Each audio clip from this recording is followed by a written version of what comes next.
Dean Blandino, now Fox football rules analyst here on the program. How are you, Dean? I'm good. How are you? I'm doing fine. All right, let's get to this.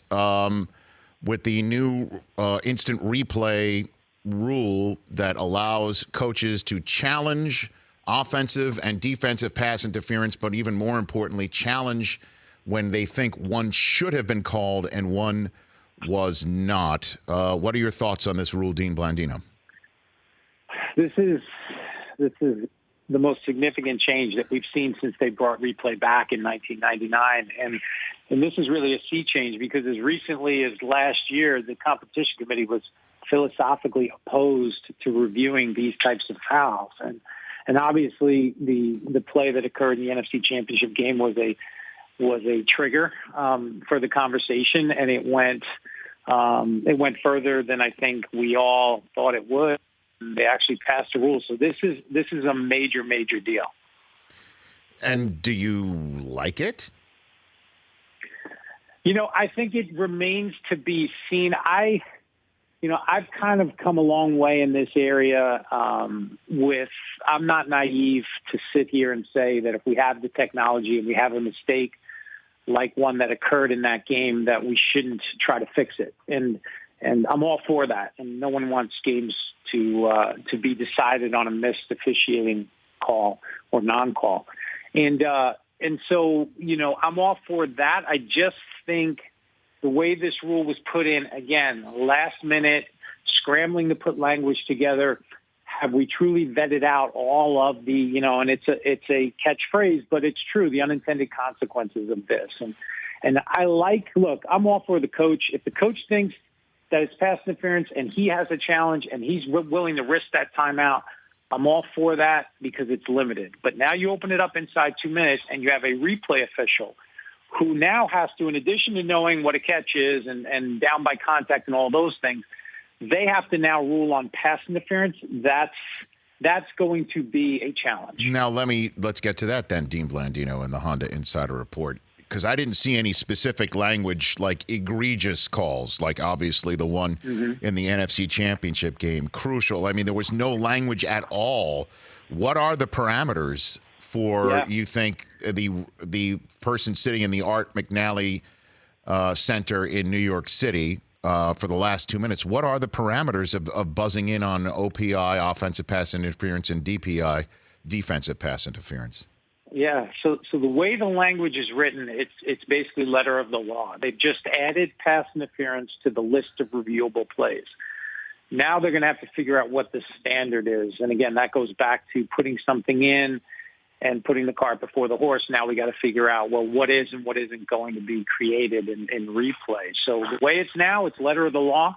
So if that contact is early and we can see that on video, then it's a foul, and there are a lot of things to consider there. And again, inside 2 minutes, are we going to see more stoppages on these types of plays? And certainly the potential is there for that. So there's, as far as you could tell, will there be? Do you think there will be a directive, whether it comes from the commissioner or Troy Vincent, who is in the front office in charge of these things, with your successor at the position of officiating and Al Riveron? Do you think there's going to be a directive of don't buzz in unless it's so clear and obvious, basically adding language that wasn't put in by the competition committee and voted on by the membership? Yeah, I think there will be. There's always, you put in a rule change and you put in language in the book, and then you figure out what are the practical guidelines, and that's not unusual. So I think there will be that directive. I know if I were in that position, I would want that to be the standard, that it has to be clear and obvious. You certainly don't want, do we want to get involved in a good defensive play? And now we're looking at whether he got his hand on the receiver's arm a split second before the ball got there, and now we're going to create a 40-yard pass interference. I don't think anybody wants that. I think it has to be clear and obvious. And I wouldn't be shocked if, again, when you put something in like this and now you have to work through all the details, I wouldn't be shocked if there's an adjustment throughout the preseason. What we saw last year with roughing the passer, and we had to readjust in the middle of the season. So I think this is going to be a fluid process. Yeah, and there's only 1 year for it, I guess, to figure out all of that, and then the unintended consequences, as you said, Dean. What do you think? Give me some examples of unintended consequences for this. Yeah, I think there's a couple of things, and I was just listing a couple for my own, for my own self to ask these questions. I mean, what if there's a pass interference that's called and now the ball is not catchable? Can we review that? Can the coach challenge that the ball wasn't catchable? What if it's called pass interference on the field, but the ball wasn't in the air? And so can a coach now challenge, hey, that there was a lot of contact, but it should have been illegal contact, or it should have been defensive holding because the ball wasn't in the air? Can we pick up that flag? And now, because defensive holding and illegal contact aren't reviewable, you can't put that part of it on. So there's just so many things to think through. It's not going to be as simple as, the Saints-Rams play, great, easy, pass interference, put the flag down, let's move on. But there's going to be some situations they're going to have to talk through and figure out how to handle, because it has the potential to get pretty complicated. So let me get on a couple of these here that you just said. So in the same way that we can currently, even before this rule change that happened on Tuesday, that you could review whether a ball was tipped to waive off a pass interference penalty that's happened, right? To say, hey, the contact is legal because the ball was tipped, the way that you could have used replay for that. You're now saying that replay could be used by a wily coach that says, pick up the flag for pass interference because it was really holding a illegal contact. Let's review to see whether the ball had left the quarterback's hand yet. You think that's something that's coming down the pike? Yeah, I think it is, because, again, the way the language is written, it's letter of the law. Pass interference is reviewable. Well, to have pass interference, the ball has to be in the air. The contact has to occur more than a yard downfield. It has to be a catchable football. So to me, right now, all of those things would now be reviewable. Now, the inner Richard Sherman in me wants to talk about the offensive pass interference here. Yeah. How do you think this affects that? Because we're all talking about the Saints play and the fact that there's defensive pass interference that could be called on every pass play, and wait till we see the last 2 minutes. What about offensive pass interference with this rule, Dean? How's that going to work? In my time at the NFL, there were a couple of fouls that were really difficult to officiate. Offensive pass interference was one of them. And quite frankly, it hasn't been consistently officiated for years, even during my time at the NFL. It's a difficult play to officiate. And that is going to be I think it's even going to be a bigger challenge than DPI, because now you're getting involved in, did the defender have position? Is the receiver initiating that contact? Is he blocking downfield, or is he trying to run a route? Is the defender trying to jam him? Did the contact occur before the ball was touched? Did the contact occur more than a yard downfield? Is it just hand fighting? All of these things that the official has to make that call in real time. Now it's subject to review, and, we could throw up 10 offensive pass interference calls and not get a consensus on any of them. So it's going to be a big challenge. And what about a time frame? I mean, is it still in the last? Again, that's the point of this, in the last 2 minutes, because the OPI stuff and the DPI stuff, it still is in the same universe number of challenges that's available to a coach. We're talking about the last 2 minutes. How long? Obviously, that hasn't been changed at all, but usually we're not holding people's feet to the fire that if we don't get a certain response by a certain time, we're moving on. What's the scoop on that, Dean?